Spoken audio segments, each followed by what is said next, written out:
ఇక్కడ నలుగురు చిలిపి ఫ్రెండ్స్ ఉన్నారు. వాళ్ళకి రోజుకొక తిక్క ఆలోచనలు వస్తూ ఉంటాయి. ఆ తిక్క ఆలోచనకి వాళ్ళ ఊహలు తోడైతే ఇంకా నవ్వుల సందడి సందడి. ఇవాళ ఎవరు ఏ చిలిపి ఆలోచన చేశారో, ఏం గోల జరిగిందో చూసేద్దామా మరి? Hello my little heart beats and the hearts that beat for them. Silly లెజెండ్స్‌కి స్వాగతం. ఒకరోజు మధ్యాహ్నం చింటూ, బుజ్జి, లల్లి, గోపి అందరూ చింత చెట్టు కింద గోలీలాడుకుంటూ ఉన్నారు. అంతలో ఒక చీమ చింటూ కాలి మీదకి ఎక్కింది. అప్పుడు చింటూ వెంటనే ఎగిరిపడ్డాడు. అమ్మో! చీమ అని. అప్పుడు గోపి, అరే! అది జస్ట్ చీమేరా, దానికంతలా ఎందుకు భయపడుతున్నావు అన్నాడు. అప్పుడు చింటూ, ఇంకా పైకెక్కితే ఎలా అని అన్నాడు.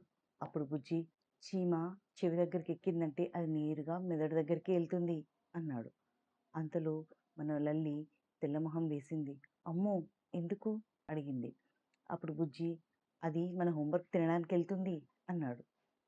గోపి పొట్ట చెక్కలయ్యేలాగా నవ్వాడు. అరే! మీ తాత ఏ స్కూల్లో చదివిండురా అంటూ. అంతలో ఆ చీమ నిజంగానే చింటూ భుజం మీదకి వచ్చేసింది. ఇంతలో చింటూ కళ్ళద్దాలు పెట్టుకున్న ఒక డిటెక్టివ్‌లా ఎవరు కదలొద్దు, ఆ చీమ ప్లాన్ వేసుకుంటుంది అన్నాడు. అంతలో చీమ భుజం మించి మెడ మీదకి చెవు దగ్గరికి కూడా వచ్చేసింది. అప్పుడే చింటూ, అమ్మో! ఇది నా మెదడుని బిర్యానీలో తినడానికి వస్తోందిరా అంటూ గట్టిగా కేకేశాడు. అది ఊరంతా వినిపించింది. పక్కనే మేస్తున్న ఒక మేక మే అంటూ జల్లుమంది. చూసారా, దానికి తెలిసిపోయింది అన్నాడు. అంతలో పక్కింటి లక్ష్మత్త బుట్ట పట్టుకుని నడుస్తూ వచ్చింది. ఏందిరా మళ్ళీ, ఏం చేస్తున్నారు అని అడిగింది. అప్పుడు చింటూ ఏడుమొహంతో, అత్త, చీమ నా మెదడుని తినడానికి వస్తోంది అన్నాడు. అయితే అత్త వెంటనే చీమని, చింటూని తీక్షణంగా చూసింది. చూశాక, అయితే వెంటనే దాన్ని పంపించేయి అని అడిగింది. ఎలా అని చింటూ అడిగాడు. ఏముంది, నీ మెదడులో ఏమీ లేదని చెప్పు, అదే తిరిగి వెళ్ళిపోతుంది. లక్ష్మత్త మాటకి అందరూ పొట్ట చెక్కలయ్యేలాగా నవ్వారు. కానీ చింటూ మాత్రం నిజంగానా అని నిజంగానే ఆ చీమతోటి మాట్లాడడం స్టార్ట్ చేశాడు. ఓయ్ చీమ, అక్కడ లోపల ఏమీ లేదు, నువ్వు వేస్ట్‌గా వెళ్ళొద్దు అని అన్నాడు. అంతలో చీమ కిందికి దిగేసి బయటికొచ్చేసింది.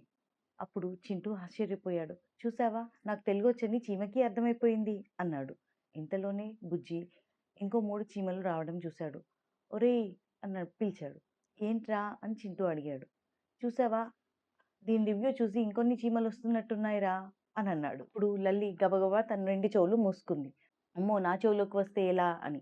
అప్పుడు బుజ్జి అన్నాడు, నీ చెవులోకొచ్చి ఏం చేస్తది? రోజంతా నీ అరుపులే వినాలది అంటూ నవ్వాడు. ఇంతలో ఆ ఊరి తాత కర్ర పట్టుకొని నడుస్తూ వస్తున్నాడు. అప్పుడు చింటూ తన దగ్గరికి పరిగెత్తి, తాత తాత, చెవులోకి చీమెళ్తే ఏమవుతుంది చెప్పు అని అడిగాడు. ఆ తాతేమో కాసేపు ఆలోచించి, రైట్ చెవులోకెళ్ళిందా, లెఫ్ట్ చెవులోకా అని అడిగాడు. అప్పుడు చింటూ ఆశ్చర్యపోయి, ఆ తేడా కూడా ఉంటుందా అని అడిగాడు. ఆ మరి ఉండదా అని అడిగాడు తాత.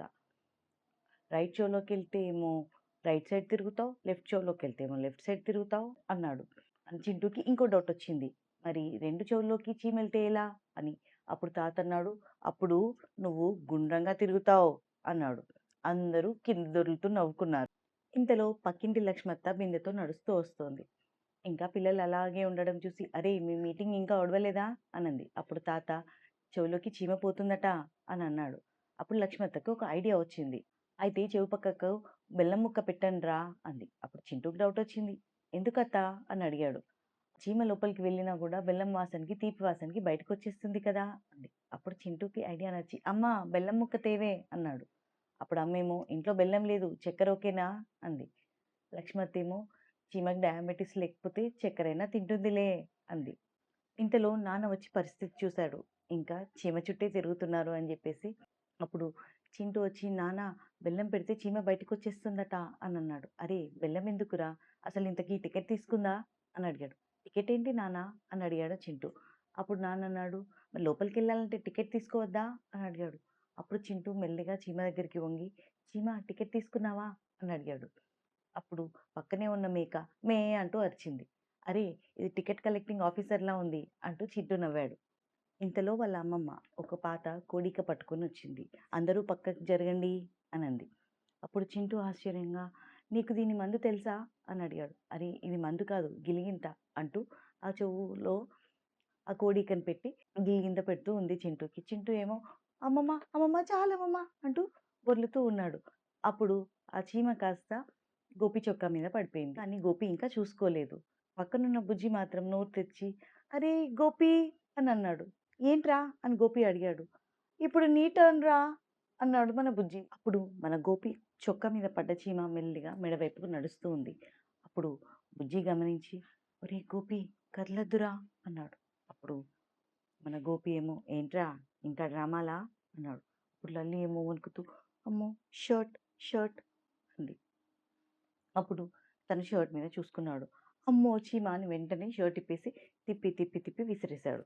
అప్పుడు ఆ షర్ట్ కాస్త వెళ్ళి తాత మొహం మీద పడింది. అప్పుడు తాతేమో అమ్మో చీమకు ఇంత లగ్జరీయా షర్ట్ మీద ట్రావెల్ చేస్తోందా అని అన్నాడు.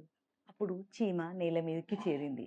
అప్పుడు చింటూ మెల్లిగా దాని దగ్గరికి చేరి ఇప్పుడు ఎవరి చెవులోకి దూరకు ఎందుకంటే మనం అందరము ఫ్రెండ్సే కదా అని అన్నాడు. ఒరేయ్ చీమను బతలాడతావా ఏంటి అని అన్నాడు గోపి. అయితే తప్పేంటి అన్నాడు చింటూ. పెద్దవాళ్ళు చెప్పారు కదా అతిథి దేవో భవ అని అన్నాడు. ఇంతలో లక్ష్మత్త మళ్ళీ వచ్చింది. ఇంకా అయిపోలేదా అంది. అప్పుడు తాత అన్నాడు చీమ చెవిని సెలెక్ట్ చేసుకుంటోంది అన్నాడు. అప్పుడు చింటూ వెంటనే అయితే గోపి చెవులోకి వెళ్ళు నా చెవు ఫుల్ అన్నాడు. అరే ఏంట్రా నీ చెవు ఫుల్ అంటే చింటూ అన్నాడు పొద్దున్నే మా అమ్మ నా చెవులు దూది పెట్టింది కదరా అందుకే ఫుల్ అన్నాను అన్నాడు. ఇంతలో నాన్న బయటికి వచ్చి ఇంకా చీమ చుట్టే తిరుగుతున్నారా అని అన్నాడు. అప్పుడు మన బుజ్జి మావయ్య చీమ చెవులో చేరి మెదడును తింటుందట అని అన్నాడు. అయితే మన చింటూకి భయం ఏంటి అన్నాడు. అందరూ ఆశ్చర్యపోయి ఎందుకు అని అడిగారు. అసలు అందులో ఏమైనా ఉంటే కదా తినడానికి అని అన్నాడు. అందరూ పగలబడి నవ్వారు. కానీ చింటూ మాత్రం నాన్న నీతో అసలు మాట్లాడనివ్వాలా అన్నాడు. అయితే చీమతోటే మాట్లాడతావా మరి అన్నాడు నాన్న. అంతలో మేకొచ్చి చింటూ చేతిలో ఉన్న బెల్లం ముక్కను మింగేసింది. అయ్యో ఇది కూడా చీమని బయటికి తీస్తానని తింటోందా అన్నాడు. అరే అది మేకరా అంది అమ్మమ్మ. ఆ! మేకకు కూడా తెలివుంటది మరి అన్నాడు.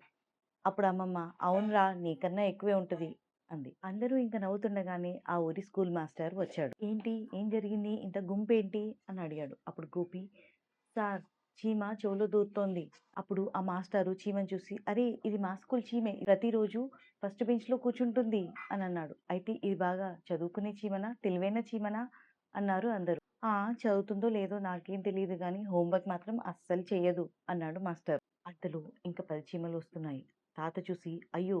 ఇవాళ చీమల పేరెంట్స్ మీటింగ్ ఉన్నట్టుంది అని అన్నాడు. పిల్లలంతా భయంతో పరిగెత్తరోయ్ అంటూ పరుగులు తీశారు. చీమలు గూడా పరిగెత్తాయి. వారి వెనకాల మేక, దాని వెనకాల కుక్క. అందరూ పరుగులు తీశారు. ఊరంతా నవ్వులే నవ్వులు. అలా ఒక చిన్న చీమ చిలిపి చింతలపల్లిలో పెద్ద గొడవే లేపింది. కానీ మన చింటుగాడి పిచ్చి ఆలోచనలు ఇంతటితో ఆగవు. ఎందుకంటే వాడికి రేపు మళ్ళీ ఇంకో కొత్త డౌట్ వస్తుంది. ఆ డౌట్ వెనకాల ఊరందరిని పరిగెత్తిస్తాడు. ఆ డౌట్ ఏంటో తెలుసుకోవడానికి మళ్ళీ కలుద్దాం మన సిల్లీ లెజెండ్స్‌లో. బాయ్.